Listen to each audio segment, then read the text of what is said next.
அல்ஹம்துலில்லாஹ் அஷ்ஹது அல்லா இலாஹ இல்லல்லாஹ் வஹ்தஹு லா ஷரீக லஹ். எல்லா புகழும் கடவுளுக்கு மட்டுமே. கடவுளை தவிர வேறு தெய்வம் இல்லை என்று நான் சாட்சியம் கூறுகின்றேன். அவர் தனித்தவர், இணை துணை எதுவும் இல்லாதவர். இன்ஷா அல்லாஹ் கடவுளுடைய அளப்பெரும் கருணையினால நாம இந்த வாழ்க்கையோட நோக்கம் என்ன, நாம இந்த உலகத்துக்கு எதுக்காக வாழ வந்திருக்கோம் அப்படிங்கிறது நமக்கு நல்லா தெரியும்.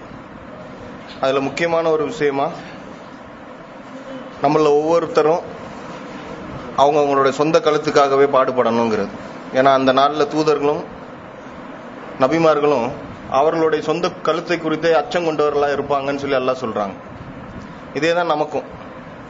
நாம எப்பயுமே நம்மளுடைய சொந்த கழுத்து, நம்ம என்ன செய்யறோம், நம்மளுடைய காரியங்கள் கடவுளுடைய பொருத்தத்தை பெறுதா, திருப்தியை பெறுதா, இல்ல கடவுளுடைய விருப்பத்துக்கு ஏற்ற மாதிரி நம்ம நடக்கிறோமா அப்படிங்கிறத நம்ம ஒவ்வொரு நிமிடமும்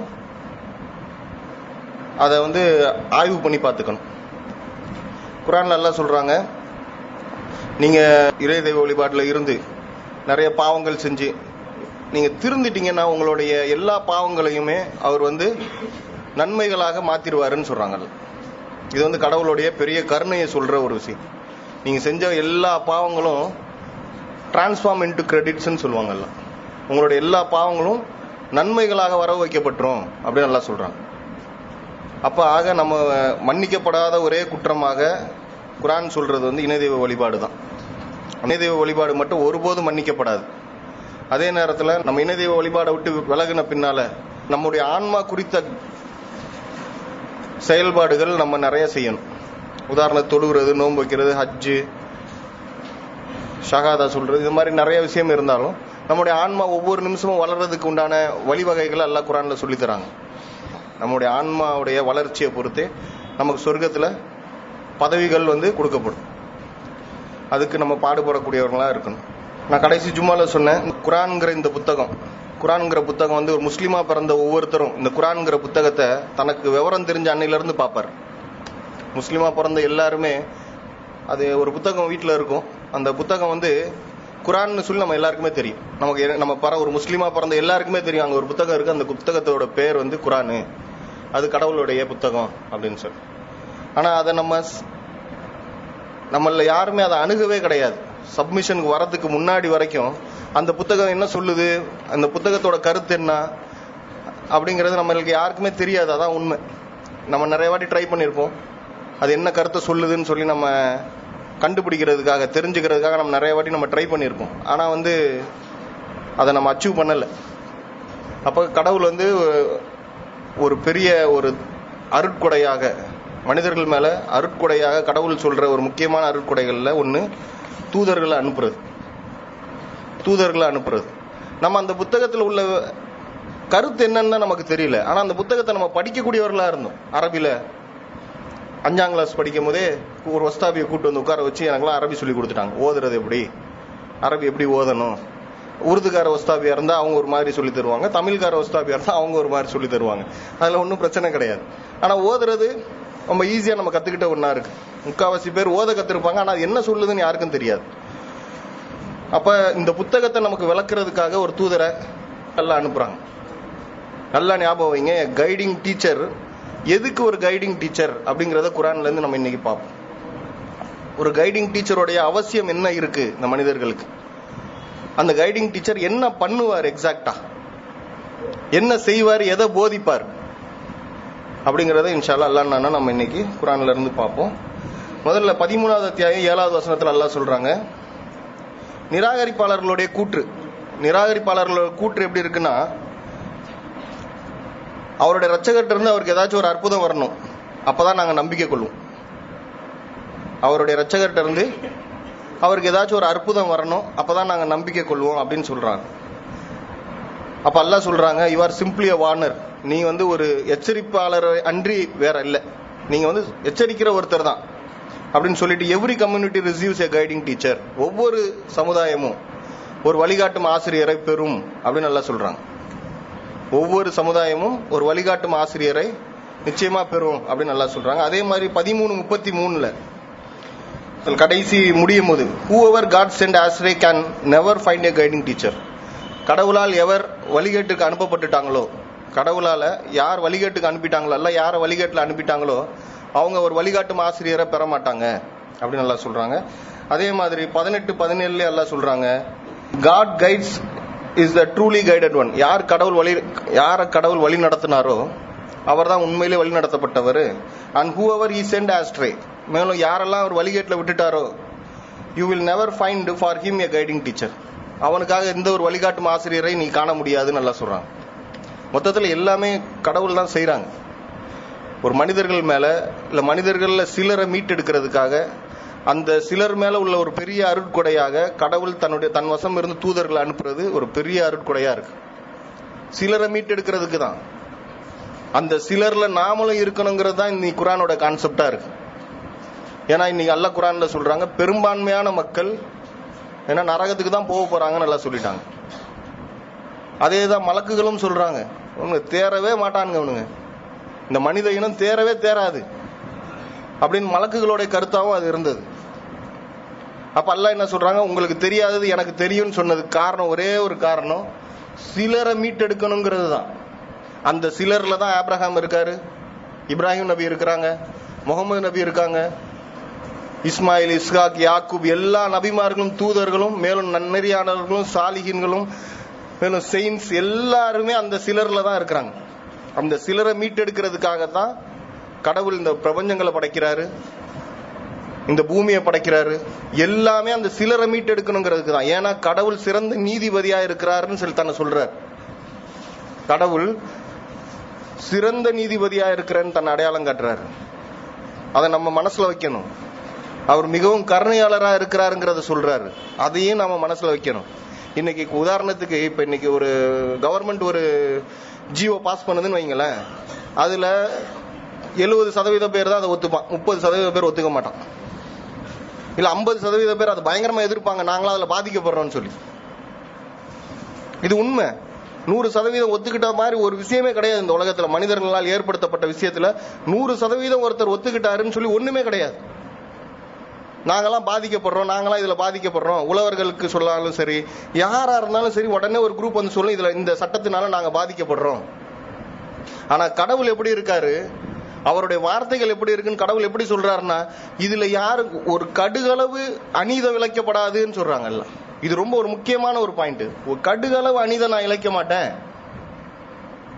கடுகளவு அநீதி கடவுள்கிட்ட பார்க்க முடியாது உங்களால. கடுகளவு அநீதிங்க, கடுகளவு அநீதி உங்களால கடவுள்கிட்ட பார்க்க முடியாது. ஒரு சிறந்த நீதிபதியா அவர் இருப்பாரு. அதனாலதான் ஆரம்பத்துல கடவுள் இது எல்லாமே நடக்குது. இதுதான் ஹிஸ்டரி. ஆரம்பத்திலிருந்து இன்ன வரைக்கும் என்ன நடக்குதுன்னா, கடவுள் சிலரை மீட்டெடுக்கணும்னு முடிவு பண்ணிட்டார். சிலர் உண்மையில இணைய வழிபாட்டுல இல்லங்கிறது கடவுளுக்கு தெரியும். அந்த சிலரை வெகு சிலர், ரொம்ப சிலர் தான், அவங்கள மீட்டெடுக்கிறதுக்காக தான் இது எல்லாமே நடந்துகிட்டு வருது. அப்ப அந்த வெகு சிலரை மீட்டெடுக்கிறதுக்காக தான் கடவுள் ஒரு வழிகாட்டும் தூதரையும் அனுப்புறார், ஒரு வழிகாட்டும் ஆசிரியரையும் நமக்கு அனுப்புறார். அந்த வழிகாட்டும் ஆசிரியருக்கு எப்படி மறுமொழி அளிக்கிறாங்க, ஒரு வழிகாட்டும் ஆசிரியர்னு ஒருத்தர் சொல்றாருன்னா அவர்கிட்ட உள்ள அவருடைய கிரைட்டீரியா என்னன்னு குர்ஆன் சொல்லுது. அவர் வழிகாட்டும் ஆசிரியர் தான், கடவுள்கிட்ட இருந்து வந்த ஒரு வழிகாட்டும் ஆசிரியர் தான் அப்படின்னு தெரிஞ்சுக்கிறதுக்கு சில கிரைட்டீரியாஸ் அல்லாஹ் குர்ஆன்ல சொல்றாங்க. அவங்க அல்லாஹ் மட்டும் வணங்க சொல்லுவாங்க, தெளிவான ஆதாரங்களோட வருவாங்க, தான் தூதருங்கிறதுக்கு அவங்க மறுக்க முடியாத ஆதாரத்தை தருவாங்க, கடவுளை மட்டுமே வழிபடணும்ன்றத ப்ரீச் பண்ணுவாங்க. அதே நேரத்தில் அவங்க எந்த ஒரு கூலியும் கேட்க மாட்டாங்க. கூலி கேட்கறது நீ காசா கேட்கறது, நீ காசு எல்லார்ட்டையுமே இருக்கு, ஆல்மோஸ்ட் ஈஸியா சம்பாரிச்சிடுறாங்க. புகழை காசா கேட்க மாட்டாங்க, பெருமையை காசா ஒரு கூலியா கேட்க மாட்டாங்க. அவங்களுடைய அவங்க எல்லாமே நமக்கு சொல்லி கொடுக்கறது என்னவா இருக்குன்னா, எந்த செயலுமே கடவுள் மட்டும்னு இருக்கணும். ரெண்டாவது, நீங்க செய்யற செயல் கடவுளுடைய பொருத்தத்தை பெறுதான் நம்ம பார்க்கணும். இதை தான் அவங்க சொல்லுவாங்க. உங்களுடைய செயல் கடவுளோட பொருத்தத்தை பெறுதான் நீங்க பாருங்க, உங்களை நீங்க எக்ஸாமின் பண்ணுங்க. அது இல்லாம குர்ஆன்ல எல்லாம் சொல்றாங்க, எல்லா தூதர்களுமே நம்மள மாதிரி மனிதர்கள் தான், வேற எந்த ஒரு டிஃபரன்ஸும் கிடையாதுன்னு சொல்றாங்க. உன்ன மாதிரி ஒரு மனுஷன் தான், கடத்தெருவில் இருப்பாரு, கல்யாணம் முடிப்பாரு, புள்ள வைப்பார், எல்லாத்தையுமே எல்லாம் சொல்றாங்க. ஒரு நாள் தூங்கலைன்னா மறுநாள் நம்மளால முழிச்சிருக்க முடியாது. அதே பிரச்சனை அவங்களுக்கு இருக்கும். சில இடங்கள்ல அவங்களும் பயப்படக்கூடியவர்களா இருக்கிறாங்கன்னு குர்ஆன் நமக்கு சொல்லுது. அப்ப அல்லாஹ் சொல்றாங்க, நீங்க அவங்க மனிதர்களுக்கு பயப்படாதீங்க, எனக்கே பயப்படுங்க நல்லா சொல்றாங்க. ஆக நாம ஒரு தூதரை அடையாளம் கண்டோம்னு சொன்னா அவருக்கு நம்ம எப்படி மறுமொழி அளிக்கிறது, அவர் எப்படி தூதர்னு எதை வச்சு நம்புறது? இத குர்ஆன் ரொம்ப தெளிவா சொல்லுது. அவங்க அல்லாஹ்வை மட்டும் வழிபட சொல்லுவாங்க. அல்லாஹ்வை மட்டும் வழிபட சொல்றதுன்னா என்ன? எந்த ஒரு தூதரும் மனிதர்கள்ட்ட வந்து கடவுளுடைய தூதரா வந்த பின்னால கடவுளை விட்டுட்டு என்ன வணங்குங்கன்னு சொல்ல மாட்டார். கடவுளுடைய வார்த்தைகளை விட்டுட்டு என் வார்த்தையை எடுத்துக்கங்கன்னு சொல்ல மாட்டார். இது ரொம்ப ஒரு முக்கியமான ஒரு பாயிண்ட். எந்த ஒரு தூதரும் சொல்ல மாட்டாரு கடவுளை விட்டுட்டு என்ன வணங்குங்கன்னு சொல்ல மாட்டாரு. கடவுளுடைய வார்த்தைகளை விட்டுட்டு என் வார்த்தைகளை பின்பற்றுங்கன்னு சொல்ல மாட்டாரு. மாற்றமா அவங்க என்ன சொல்லுவாங்க, என்ன சொன்னாங்க, அவங்க சொன்னது எல்லாமே ஒன்னே ஒண்ணுதான், கடவுளுடைய வார்த்தைகளை பின்பற்றுங்க. எந்த செயலா இருந்தாலும் அது கடவுளுடைய பெருத்தத்தை பெறுதான்ங்கிறத நீங்க எக்ஸாமின் பண்ணுங்க. அது கடவுளுடைய பொருத்தத்தை பெறுதா? நான் ஒரு பார்வை பார்க்கிறேன்னா அந்த பார்வையோட நோக்கம் என்னன்னு எனக்கும் கடவுளுக்கு மட்டும்தான் தெரியும். நல்லா யோசிச்சுக்கோங்க. நான் ஒரு பார்வை பார்க்கிறேன், இல்ல இப்ப நான் ஒருத்தரை பார்க்கிறேன்னு சொன்னா நான் என்ன நோக்கத்துல பார்க்கிறேன் அப்படிங்கிறது யாருக்கு தெரியும்? யாருக்குமே தெரியாது. எனக்கும் என்னை படைத்த ரட்சகருக்கு மட்டும்தான் தெரியும். கடவுள் சொல்றாரு, உங்களுடைய உள்ளார்ந்த எண்ணங்களுக்கு நீங்க பதில் சொல்லணும். என்ன நோக்கத்துல நீ பார்த்தேன்னு பதில் சொல்லணும்னு சொல்றாங்கல்ல. உன்னுடைய சிந்தனை எப்படி இருந்துச்சோ அதுக்கு நீ பதில் சொல்லணும். உன் மனசுக்குள்ள என்ன இருந்துச்சோ அதுக்கு நீ பதில் சொல்லணும்னு நல்லா சொல்றாங்க. அதனாலதான் இந்த வானம், செடி, கொடி, இந்த விலங்குகள், கொசு முதற்கொண்டு இந்த சோதனை வேணான்னு சொல்லுச்சு. இந்த டெஸ்ட் எங்களுக்கு வேண்டாம், ஏன்னா நாங்க சப்மிட் பண்ணிடுறோம். ஆனா அல்லாஹ் சொல்றாங்க, மனிதன் முட்டாள்தனமா இந்த சோதனையை எடுத்தான் கையில அப்படின்னு. நம்ம எல்லாருமே அல்லாஹ்வோட பார்வையில முதல்ல முட்டாள்கள் தான். முட்டாள்தனமா இந்த மனிதன் இந்த சோதனையை எடுத்தான் கையில. ஆனா இன்னைக்கு என்ன நடக்குது தெரியுமா இந்த உலகத்துல? இன்னைக்கு அந்த காலத்துல எல்லாம் கம்யூனிகேஷன் எப்படி இருந்துச்சுன்னு தெரியாது. எனக்கு விவரம் தெரிஞ்சே எங்க அத்தாக்கு நாங்க போன் பண்ணோம்னா ஒரு இடத்துக்கு போகணும், காயின்ஸ் நிறைய போட்டு ட்ரங்க் டயலிங் போட்டு ரொம்ப நேரம் வெயிட் பண்ணணும். அவங்க அலோன் சொல்றதுக்கே 1 மணி நேரம் ஆகும். அதுக்கு ஒரு பெரிய ப்ராசஸ். இன்னைக்கு அப்படி கிடையாது. இன்னைக்கு உலகத்துல எந்த மூலையில உள்ள எந்த மனிதருடைய கருத்தையும் நொடி பொழுதுல நம்ம கத்துக்கிறோம், தெரிஞ்சுக்கிறோம். ஏன்னா ஆக நம்ம என்ன பண்ண எல்லா நிலைகள்லயும் இப்ப இன்னைக்கு நமக்கு டெஸ்ட் அதிகமாயிட்டே வருது. இன்னைக்கு மனிதர்களுடைய பிரச்சனை என்ன பார்த்தா இன்னைக்கு அவ்வளவு பேரும் அல்லாஹ் சொல்றாங்க மனித இனமே முட்டாள். ஆனா இன்னைக்கு ஒவ்வொரு இடத்துலயும் தன்னை ஒரு புத்திசாலியா காட்டுறதுக்காக ஒருத்தர் ஒன்னு சொல்லிக்கிட்டு இருக்காங்க. ஒருத்தர் ஒன்னு சொல்லிக்கிட்டு இருக்காங்க. அப்ப ரஷாத் குரான்ல என்ன, ரஷாத் இத பத்தி ஒன்னு சொல்லியிருக்காரு. குரான்ல இருக்கா, நீங்க அதை கண்டிப்பா ஃபாலோ பண்ணியே ஆகணும். குரான்ல இல்லையா, நீங்க அதை ஃபாலோ பண்ண வேண்டிய அவசியம் கிடையாது. குரான்ல இருந்தா அதை நீங்க கண்டிப்பா, குரான் கட்டளை இடுதுன்னு தெரிஞ்சா நீங்க அதை 100% ஃபாலோ பண்ணியே ஆகணும். அதை தான் செய்யறதா சொல்றார். என்னுடைய வழி, அதாவது 1989 நடந்த ஒரு செர்மோன்ல அவர் சொல்லுவார், என்னுடைய வழி என்னவா இருக்குன்னா குரானா இருக்கு, குரான்ல இருந்தா நான் எடுத்துப்பேன். அப்ப ஆக நாம எல்லாருமே கடவுளுடைய வார்த்தைகள் அதுக்கு உச்சகட்ட மரியாதை கொடுத்தே ஆகணும். கடவுளுடைய வார்த்தைகள்ல நாம எந்த காம்ப்ரமைஸும் பண்ணவே கூடாது. சரி, இது கடவுளுடைய வார்த்தைகளை நம்ம வார்த்தைகளா எடுத்துக்கிறதுக்கு நம்மளை தடுக்கிறது என்ன? கடவுளுடைய வார்த்தைகளை நாம அடாப்ட் பண்ணாம அதை எதிர்க்கிறதுக்கோ அல்லது மறுக்கிறதுக்கோ நமக்கு நடுவுல நிக்கிறது என்னவா இருக்கு? அது குரான் சொல்லுது, உங்களுடைய அகந்தை மட்டும்தான். உன்னுடைய அகந்தை தான் அதுக்கு அதை தடுக்கிறது உன்னுடைய அகந்தை தான், வேற எதுவுமே கிடையாது, வேற எந்த காரணமும் கிடையாது. அந்த அகந்தை எப்படிப்பட்டதுங்கிறத குரான் ரொம்ப தெளிவா நமக்கு சொல்லி தருது. அந்த அகந்தை எப்படிப்பட்டதா இருக்கு? தன்னுடைய சகோதரனை கொல்லக்கூடியதா இருக்குது. இதுதான் முதல் உதாரணம் நமக்கு எல்லாம் சொன்னது. இந்த அகந்தை ரொம்ப நல்லது கிடையாது. முதல் உதாரணம், தான் கூட பிறந்த ஒரு சகோதரனை இன்னொரு சகோதரன் கொல்றாரு. அதுக்கு காரணம் அவருடைய வெறும் அகந்தை மட்டும்தான் காரணம் நல்லா சொல்றாங்க. அவ்வளவு கொடூரமான, தான் கூட பிறந்தவனையே கொல்ல தூண்டுது. ஆக இந்த அகந்தை தான் ஒரே ஒரு தடுப்பா நிக்கிறது கடவுளுடைய வார்த்தைகளுக்கு கீழ்ப்படியாம நாம அதை விட பெரிய புத்திசாலின்னு காட்டுறதுக்கு. யார் நம்மள இப்ப யாராச்சும் வந்து நான் பெரிய புத்திசாலி, இவர் பெரிய புத்திசாலி, உண்மையில அசலுக்கு யோசிச்சு பாருங்க, முட்டாள் மனுஷனா இருந்தாலே அவன் முட்டாள் தான். இன்டெலிஜென்ஸ் நல்லா சொல்றாங்க. ஆனா எவர் லா இலாஹ இல்லல்லாஹ், கடவுளை தவிர வேறு கடவுள் இல்ல, கடவுளை தவிர வேற எந்த ஒரு பொருளுக்கும் இல்ல எந்த ஒரு விஷயத்துக்குமே சுயேட்சையா இல்ல சுயமா எந்த சக்தியும் இல்லன்னு யார் நம்புனானோ அவன் தான் புத்திசாலின்னு அல்லாஹ் அப்புறமா சொல்றாங்க. அல்லாஹ் எப்படி சொல்றாங்க, நீ லா இலாஹ இல்லல்லான்னு சொல்லிட்டா ஒருத்தன் நான் போய் முட்டாள்னு சொல்ல முடியாது. அல்லாஹ் சொல்றாங்க லா இலாஹ இல்லல்லான்னு சொல்லி அவன் நம்பிட்டானா அவன் பெரிய புத்திசாலி. அறிவுடையவர்கள் மட்டும்தான் சொல்லுவாங்க லா இலாஹ இல்லல்லான்னு ஷஹாதான்னு அல்லாஹ் சொல்றாங்க. அப்ப தூதர்களுடைய காரியம் என்னவா இருக்குதுன்னா, மனிதர்களை இணைதெய்வ வழிபாடை விட்டு திரும்பி கொண்டு வர்றதுதான். ஏன்னா இணைதெய்வ வழிபாடுங்கிறது இன்னைக்கு எப்படி இருக்குன்னா, எது கடவுளுடைய வார்த்தைகள்னு நம்ம சரிபார்க்க வேண்டிய சூழ்நிலைக்கு தள்ளுது. கடவுளுடைய வார்த்தைகள் நிரூபிக்கப்பட்டதாக இருக்கும். இன்னைக்கு கடவுளுடைய வார்த்தை தான் இது அப்படிங்கிறதுக்கு நம்ம கிட்ட ஒரு எவிடன்ஸ் இருந்தே ஆகணும். நீங்க ஃபாலோ பண்றது நிரூபிக்கப்பட்ட வார்த்தையான்னு பாத்துக்கோங்க. இவர் சொன்னாரு, அவரு சொன்னாரு, இவருடைய அண்டர்ஸ்டாண்டிங் இப்படி இருக்கு. நீங்க ஒரே ஃபுல்லா அண்டர்ஸ்டாண்டிங் வார் தான் நடக்குது. இவரோட அண்டர்ஸ்டாண்டிங் அவன் தப்புங்கிறான், அவனோட அண்டர்ஸ்டாண்டிங் இவன் தப்புங்கிறான். ஏன்னா இவன் அவனை நரகத்துக்கு போவாங்கிறான், அவன் இவனை நரகத்துக்கு போவாங்கிறான். நாம பின்பற்றுறது நிரூபிக்கப்பட்ட வார்த்தைகளா இருக்கணும். இன்ஷா அல்லாஹ் மத்ததை நம்ம 2வது குத்பால பார்ப்போம். தூபு இலல்லாஹ்.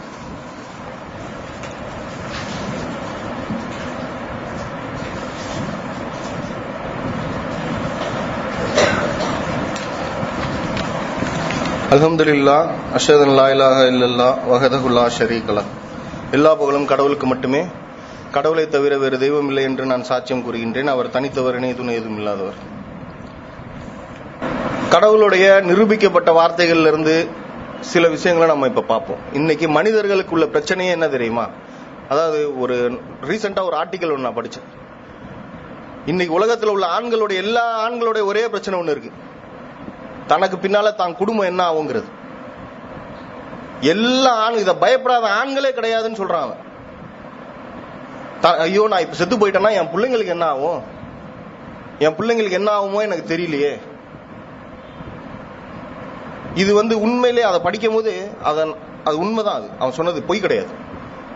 ஏன்னா அல்லாஹ் குர்ஆன்ல சொல்றாங்க, எவர்கள் தன்னுடைய குழந்தைகள் அனாதையா விட்டுட்டு போயிருவோம்னு நினைக்கிறீங்களோ நீங்க ஒரு உயில் எழுதுங்கன்னு நல்லா சொல்றாங்க. தன்னுடைய குடும்பத்தை விட்டுட்டு போயிருவேன் யார நீ முதல்ல உயில் எழுதுன்னு நல்லா சொல்றாங்க. ஒரு உயில் எழுதி வையே அப்படின்னு நல்லா சொல்றாங்க. அப்ப இது ஒரு விதத்துல ஒரு உண்மை இருக்கு. இன்னைக்கு எல்லா மனிதர்களுக்குமே அந்த ஆண்களுக்கு ஒரு பயம் இருக்கும். ஐயோ நம்ம இறந்துட்டோம்னா என் பிள்ளைங்க இவ்வளோண்டா இருக்குதுங்களே, அதுங்க என்ன செய்யுங்க, என் பொண்டாட்டி பிள்ளைங்களாம் என்ன செய்யுங்க, எங்க அம்மா அத்தாலாம் என்ன செய்வாங்க, எங்க அம்மா அத்தாலாம் வயோதிகர்களா இருக்காங்களே இவங்களாம் என்ன செய்வாங்க, இந்த பயம் இருக்கும். இந்த பயம் இருக்கு. முதல்ல ஒன்று நல்லா தெரிஞ்சுக்கங்க, பயங்கிறதே சாத்தான் கொடுக்கிறது. இத முதல்ல நம்ம ஞாபகத்தில் வைக்கணும். சைத்தான் நல்லவன் கிடையாது. சைத்தான் நல்லவன் எங்கேயாவது சொன்னா அதை விட பயங்கரமான குர்ஆனுக்கு மாற்றமான ஒரு விஷயம் கிடையவே கிடையாது. ஏன்னா இப்ப கூட அன்னைக்கு காஜபாய் ஒருத்தர் சொன்னாருன்னு என்கிட்ட சொன்னாங்க. என்ன சொல்லிட்டாரு, சைத்தான் நல்லவன் தான், நாம தான் கெட்டவனுங்க, சைத்தானை கெட்டவன் ஆக்கிட்டோம். சும்மா இது ஒரு ஜோக். இது ஆக்சுவலா இந்த மாதிரி எந்த ஒரு முட்டாளும் சொல்ல மாட்டான். குர்ஆனை படித்த மனிதர்கள் யாரும் இதை சொல்ல மாட்டாங்க. ஒரு மனிதர் சொல்லியிருக்காரு அவர்கிட்ட, சைத்தான் நல்லவன் தான், நம்ம தான் கெட்டவனுங்க, சைத்தானை கெட்டவன் ஆக்கிட்டோம்னு சொல்லி. சரி, இது முழுக்க முழுக்க குர்ஆனுக்கு மாற்றமானது. குர்ஆன்ல அல்லாஹ் என்ன சொல்றாங்க சைத்தானை பத்தினா, அவன் உனக்கு பகிரங்கமான ஒரு பகைவன் அல்லாஹ் சொல்றாங்க. ஒரு பகிரங்கமான ஒரு வெளிப்படையான ஒரு பயங்கரமான ஒரு விரோதி அவன் மனித இனத்துக்கு, குறிப்பா நமக்கு. அவன் ஏற்கனவே அவன் பாக்கெட்ல உள்ளவங்களை பத்தி கவலைப்பட மாட்டான். அவனோட யார் நரகத்துக்கு போறாங்களோ அவங்கள பத்தி அவன் கவலைப்பட மாட்டான். அல்லாஹ் மட்டும் யார் சொல்றா, கடவுளுடைய விருப்பத்துக்கு யார் கீழ்படுகிறாங்களோ அவங்கள அவன் விடவும் மாட்டான். சாத்தான் ஒரு பகிரங்கமான ஒரு பகைவனா இருக்கிறான் நமக்கு. அதை முதல்ல நாம நினைவுல வைக்கணும். ஏன்னா நீங்க ஒரு காரியம் செய்ய போகும்போதும், ஆனா எனக்கு குர்ஆன்ல அல்லாஹ் ஒரு வசனத்துல சொல்றாங்க, நபிமார்களுக்கும் தூதர்களுக்கும் அந்த பிரச்சனை இருந்துச்சு. அவங்களுடைய விஷயத்திலே இன்டர்ஃபியர் ஆவான். ஆனா அவனுடைய செயல் அல்லாஹ் ஒண்ணும் இல்லாம ஆக்குனாங்கன்னு நல்லா சொல்லுவாங்க. ஏன்னா அவன் நல்லவன் கிடையாது, ரொம்ப பயங்கரமான கெட்டவன். அப்ப அல்லாஹ் நம்ம எப்படி அவனை ட்ரீட் பண்ணணுமோ அப்படிதான் அவனை ட்ரீட் பண்ணணும். ஒரு பகிரங்கமான பகைவனை நாம எப்படி ட்ரீட் பண்ணணுமோ அப்படிதான் அவனை நாம ட்ரீட் பண்ணணும். மாற்றமா, குர்ஆனுக்கு மாற்றமா அவனை ட்ரீட் பண்ணக்கூடாது. அதாவது அல்லாஹ் சொல்றாங்க, மூசாவின் சரித்திரம். இது எதுக்காக நம்ம இன்னைக்கு பேசுறோம்னா, நமக்கு எல்லா ஆண்களுக்கும் எல்லா பெண்களுக்கும் ஒரு பயம் இருக்கு. நமக்கு பின்னால் நம்ம பிள்ளை, நம்ம வீட்டுக்காரர் போயிட்டாருன்னா என்ன ஆகும்? ஐயோ, என் வீட்டுக்காரர் இறந்துட்டாருன்னா என் பிள்ளைக்கு என்ன ஆகுமோ, என் பிள்ளைங்களுக்கு என்ன ஆகும், எனக்கு என்ன? இது எல்லாருக்குமே உள்ள பயம். இது அந்த சாத்தாங்கிற அந்த பகிரங்கமான பகைவன் ஏற்படுத்தின அந்த பயம். இதை முதல்ல நம்பணும். ஏன்னா அல்லாஹ் சொல்றாங்க, இன்று உங்களுக்கு எந்த ஒரு அச்சமும் வேணான்னு சொல்றாங்க. நீங்க எந்த விஷயத்துக்கு அச்சப்பட வேண்டாம்னு அல்லாஹ் சொல்றாங்க. நீங்க துக்கப்படவும் வேணாம், ஆனா நீ இதை செஞ்சிடணும்னு நல்லா சொல்றாங்க. ஒரு சிலதை அதை நாம செஞ்சிட்டோம்னா நாம ரொம்ப தைரியமா எதிர்கொள்ளலாம் எதையுமே. சரியா? அது எப்படின்னா, மூசாவின் சரித்திரம். மூசாவின் சரித்திரத்துல ஒரு விஷயம், மூசா நபி ஒரு பெரிய நபிமார்கள்ல ஒருத்தர், ரொம்ப முக்கியமான நபிமார்கள் குர்ஆன்ல சொல்லப்படுற பெரிய, அதாவது ஏன்னா அவர் ஒரு பெரிய கூட்டத்தை, இஸ்ரவேலர்களின் அடிமை கூட்டத்தை மீட்டு கொண்டு வர்றாரு. ஒரு பெரிய காரியம் செஞ்சவர், அதிகமான அற்புதங்களை மக்களுக்கு காட்டினார். கடவுளுடைய அனுமதி கொண்டு அதிகமான அற்புதங்களை அவர் காட்டினார். சரியா? ஒரு பெரிய நபி, பெரிய டிஸ்டிங்ஷன்லாம் பார்க்கலங்க. அது ஒரு முக்கியமான ஒரு விஷயம். அவர் நிறைய அற்புதங்களை, தூதர்கள் ஒரு அற்புதத்தை காட்டுவாங்க, ஆனா அவர் நிறைய அற்புதங்களை காட்டுறாரு ஒரு சமுதாயத்தை மீட்கிறதுக்காக. நீங்க டிஸ்டிங்ஷன்லாம் பண்ணல, அல்லாஹ் காப்பாத்தணும். சரியா? அவருக்கே ஒரு கைடிங் டீச்சர் தேவைப்படுது. இதுதான் ரொம்ப முக்கியமான ஒரு விஷயம். அவ்வளவு முக்கிய, ஒரு நிறைய அற்புதங்களை காட்டுறாரு, நிறைய அற்புதங்களை கடவுளுடைய நாட்டுப்படி நிறைய அற்புதங்களை மக்களுக்கு செஞ்சு காட்டுறாருங்க. கடலை பிளக்குறாரு, மக்களை கூட்டிட்டு போறாரு, ஃபிரௌனுடைய சமுதாயம் அழியுது, பின்னாடி வந்த ஃபிரௌனுடைய சமுதாயம் அழியுது, இப்படி நிறைய அற்புதங்களை செஞ்சு காட்டுறாரு. அவருக்கு ஒரு கைடிங் டீச்சர் தேவைப்படுது. அந்த கைடிங் டீச்சரை தேடி அவர் போறார். இது ரொம்ப ஒரு முக்கியமான ஒரு விஷயம். அந்த கைடிங் டீச்சர் மூலமா அவர் கற்றுக்கிட்டது என்ன, அதன் மூலமா நாம கத்துக்கிட்டது என்ன? என்னன்னா, அல்லாஹ் எல்லாத்தையுமே நடத்துறாங்கிற ஒரு விஷயம் அதுல வரும். A to Z கடவுள் தான் எல்லாத்தையும் நடத்துறாரு. அதுக்கு ரெண்டாவது ஒரு பாயிண்ட், கடவுள் நடத்துற ஒவ்வொரு விஷயத்திலையும் ஒரு சரியான காரணம் இருக்கும். ஒரு சரியான காரணம், ஒரு சரியான அறிவு கடவுள் நடத்துற ஒவ்வொரு விஷயத்திலையும் இருக்கும். அடுத்து என்ன அடுத்து என்னன்னா, அந்த கைடிங் டீச்சர் மூலமா நம்ம பெற்ற பாடம். அடுத்து என்ன, மூணாவது விஷயம் என்னன்னா, நாம எதை குறித்து அச்சப்பட தேவையில்லை. கடவுள் நமக்காக திட்டம் போடுவார். அந்த மீட்டெடுக்க போற அந்த சிலருக்காக கடவுள் திட்டம் போடுவார். இந்த மாதிரி நிறைய விஷயங்களை பட்டியலிடலாம். அந்த கைடிங் டீச்சர் மூலமா மோசஸ் கத்துக்கிட்டது. ஃபர்ஸ்ட் இன்ஷா அல்லாஹ் டைம் ரொம்ப கம்மியா இருக்கு, கடகடன்னு முடிச்சிடலாம். அந்த கைடிங் டீச்சர் என்ன பண்றாரு, ஒரு பையனை போட்டுறாரு, கொலை செஞ்சிடறாரு. அந்த கைடிங் டீச்சர், அந்த மூசாவும் அவரும் போறாங்க, ஒரே ஒரு அக்ரிமெண்ட் அடிப்படையில தான். அதாவது மூசா தன்னுடைய கூட்டத்தோட போறாரு அந்த கைடிங் டீச்சரோட தேடி. ஆனா அந்த கைடிங் டீச்சரை பார்த்தவனே மோசஸ் என்ன சொல்றாரு, நான் உன்னை ஃபாலோ பண்றேன்னு தான் சொல்றாரு.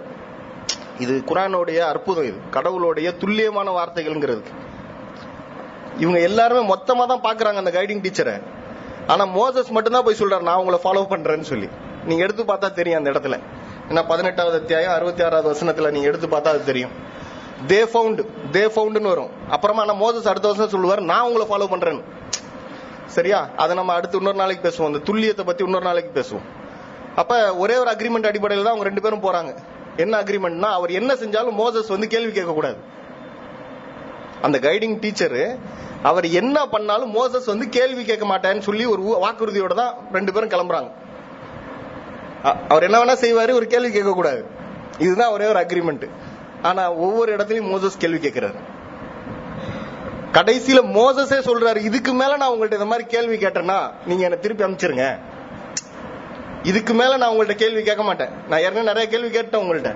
இதுக்கு மேல நான் உங்கள்ட்ட கேள்வி கேட்டேன்னா என்ன திருப்பி அனுப்பிச்சிருங்க அப்படின்னு சொல்றாரு. உடனே இன்னொரு கேள்வியும் கேட்டுறாரு. கேட்டான்னு அவர் சொல்றாரு, இப்ப நாம பிரியிற நேரம் வந்துருச்சு. அந்த கைடிங் டீச்சர் மோசஸ் சொல்றாரு, இப்ப நாம பிரியிற நேரம் வந்துருச்சு. ஆனா இதுக்கு முன்னாடி நீ கேள்வி கேட்ட எல்லாத்துக்கும் நான் இப்ப பதில் சொல்றேன் கேட்டுக்கன்னு சொல்லிட்டாரு. அதுல ஒரு முக்கியமான ஒரு பாயிண்ட் இருக்கு. என்னன்னா, அவங்க ஒரு ஊருக்குள்ள போறாங்க. ஒரு ரெண்டு பேருக்கு செம்ம பசி. ஒரு ஊருக்குள்ள போறாங்க. மோசஸ்க்கும் பசி, அவருக்கும் பசிக்குது. அப்ப அவங்க அந்த ஊர்ல உள்ள மனிதர்கள்ட்ட இவங்க சாப்பாடு கேட்கறாங்க. அந்த மனிதர்கள் என்ன சொல்லிட்டாங்க, அதெல்லாம் சாப்பாடுலாம் தர முடியாது, கிளம்புங்கன்ட்டாங்க. அதுக்கப்புறமா என்ன பண்றாங்க, உங்க 2 பேரும் ஒரு செதஞ்சுக்கிட்டு இருக்க ஒரு வாழை, ஒரு செவற்றை சரி செய்யறாங்க. செதஞ்சுக்கிட்டு இருக்க ஒரு செவற்றை சரி செய்யறாங்க. அப்ப மோசஸ் கடைசியா அந்த கேள்வியை கேட்பாரு. என்ன கேட்பாருன்னா, நம்ம தான் இந்த செவத்தை சரி செஞ்சோமே, இதுக்காக அவங்கள்ட்ட காசு வாங்கலாமே? நியாயமான கேள்விதான். நம்ம தான் இந்த செவரை சரி செஞ்சிட்டோமே, இதுக்காக நம்ம அந்த மக்கள்கிட்ட காசு வாங்கலாமே? அப்பதான் அவர் சொல்லுவாரு, இப்ப நம்ம பிரியிற நேரம் வந்துருச்சு. ஏன்னா நீ கொடுத்த வாக்குறுதியின்படி, நீ நம்ம அக்ரிமெண்டே இதுதான், நீ என்கிட்ட எந்த கேள்வியும் கேட்க கூடாது. ஆனா இப்ப பிரியிற நேரம் வந்துருச்சு, நீ கேள்வி கேட்டுட்ட. அப்ப அந்த செவற்றை பத்தி சொல்லும் போது அவர் என்ன சொல்றாரு, இந்த செவர் இருக்கு பாத்தீங்களா, இந்த செவத்துக்கு கீழே ஒரு புதையல் இருக்கு. இந்த செவத்துக்கு கீழே ஒரு புதையல் இருக்கு. அனாதை சகோதரர்களுடைய செவர் இது. இதுக்கு கீழே ஒரு பெரிய புதையல் இருக்கு. இந்த புதையல் அவர்கள் வாலிபம் வரும்போது, அந்த அனாதை பசங்க இருக்காங்களா, அந்த அனாதை பசங்க வாலிபம் வரும்போது அந்த புதையல் அவங்களுக்கு பயன்படணுங்கிறது கடவுளுடைய சித்தமா இருக்கு. உங்களுக்கு புரியுதா? இதுக்கு எல்லாத்துக்கும் காரணம் என்ன தெரியுமா? இந்த மாதிரியான ஒரு பிளான் ஒன்று நடக்குது இங்க. அந்த அனாதை குழந்தைகளை சிறப்பா வர வைக்கணும்ங்கிறதுக்காக ஒரு பிளான் ஒன்று நடக்குது இந்த இடத்துல. அதுக்கு சொல்லப்படுற ஒரே ஒரு காரணம் என்ன தெரியுமா? அவங்க அத்தா, அந்த அனாதை பிள்ளைங்களோட அத்தா ஒரு நல்நெறியான ஒரு மனிதராக இருந்தார். இது ஒண்ணுதான். அவங்க அந்த அனாதை பிள்ளைங்களோட அத்தா இருக்காரு தெரியுமா, அவரு ஒரு நம்பிக்கையாளராகவும் மேல் ஒரு நன்னெறியான ஒரு மனிதராகவும் இருந்தார்.